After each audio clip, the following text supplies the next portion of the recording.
equivalência salarial, que vem um artigo antes da equiparação, que é o artigo 460. Ah, André, aproveita e me explica aí o que é essa equivalência salarial. Equivalência salarial é diferente dos outros dois. Equiparação é quando eu tenho um paradigma que ganha mais e eu quero o salário dele dali para frente de maneira indeterminada. Salário substituição é quando eu tenho uma pessoa que eu substituí por curto período de tempo. E equivalência é quando eu não tenho salário. Espera aí, André. Quando eu não tenho salário, cara, o que é isso? Eu explico. Doutores, muitas vezes o empregado é contratado, mas não se pactua o salário dele, não se fixa o salário. E o empregador fica enrolando.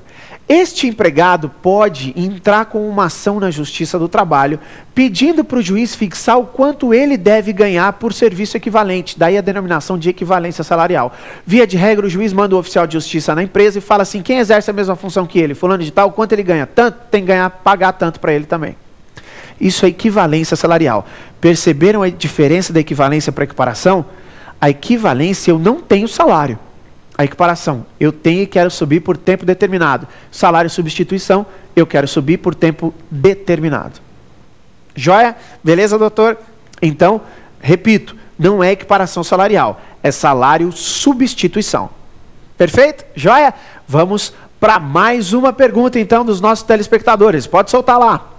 José recebeu mensalmente R$500 para gastar em razão de suas constantes viagens que seu emprego obriga a fazer. Sendo que ele recebe o salário mínimo legal, qual seria a base de cálculos para fim de 13º salário, férias e FGTS?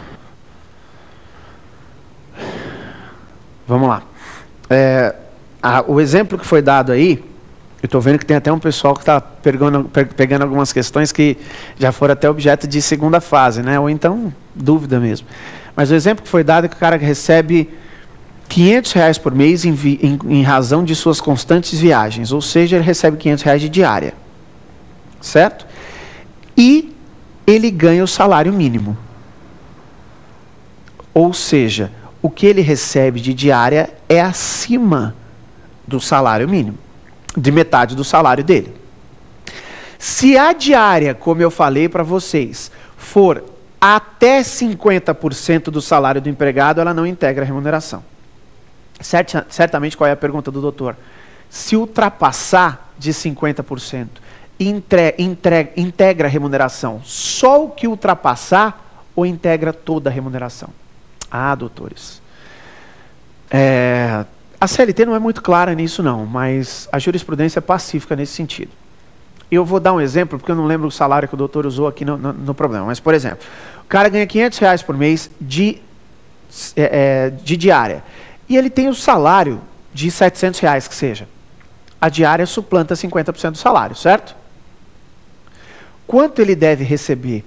Aquilo que suplantar dos 50% ou tudo? Ou tudo? Tudo. Ele deve receber tudo. Exatamente tudo. Ele deve receber todo. Ou seja, a diária que integra a remuneração não é só o que excede de 50%. Se exceder de 50%, o doutor integra tudo. Tá? Se exceder de 50%, integra tudo aquilo. Não só o que excedeu, inclusive o que não excedeu de 50%. Joia? Perfeito, tranquilos? Na boa? Obrigado também pela participação. Vamos lá que nós temos uma última pergunta ainda. Vamos dar uma olhada? Como apurar as gorjetas que o empregado recebe para efeitos de remuneração? Ah, rapaz, isso aí é uma briga para mais de metro.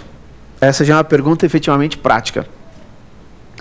Se você analisar a súmula 354 do TST, ela fala que as gorjetas pagas pelo empregador. Vamos dar exemplo prático. Sabe os 10% que vem na conta? Quando você vai ao restaurante? Aquilo é gorjeta. Aquilo tudo bem, aquilo é tranquilo para o empregador apurar. Mas a súmula 354 fala as gorjetas diretamente pagas pelos clientes ao empregado. Eu vou ser muito franco a vocês. Eu não acho isso correto, não. Sinceramente, não acho isso correto. Sabe por quê? A gorjeta que o cliente paga diretamente ao empregado, o empregador não tem como saber quanto foi. Como é que ele pode integrar a remuneração disso? Ah, André, mas integra? Integra a remuneração. Integra sim. A súmula 354 fala que integra a remuneração não somente aquelas recebidas com a intermediação do empregador, os 10% que eu falei, mas também aquelas pagas diretamente ao empregado. Ela só fala, repito, que não integra a remuneração para efeitos de aviso prévio, adicional noturno, hora extra e descanso semanal remunerado.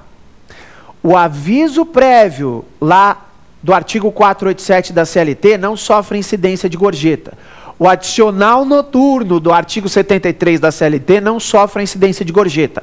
A hora extra do artigo 59 da CLT não sofre incidência de gorjeta. E o descanso semanal remunerado do artigo 67 da CLT não sofre incidência de gorjeta. Tirando esses 4 institutos, o resto sofre.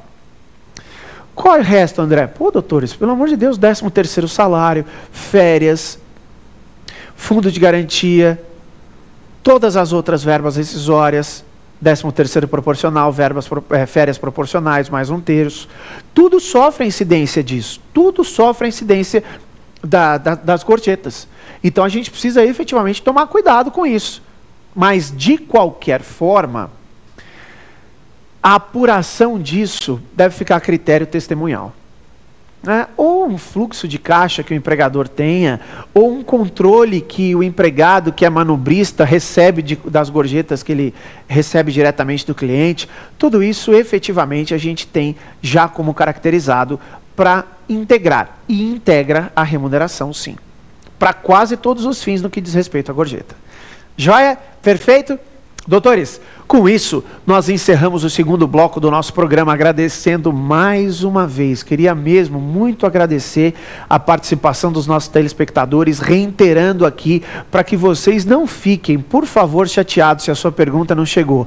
provafinal@lfg.com.br. Lá no provafinal@lfg.com.br a gente vai responder as dúvidas de vocês, tá? Eu prometo isso para vocês. E fiquem à vontade em acessar o site do LFG também, enviar as dúvidas aqui para a gente. Voltamos em seguida com o terceiro e último bloco do nosso programa, que é o X da Questão. Só me aguardar.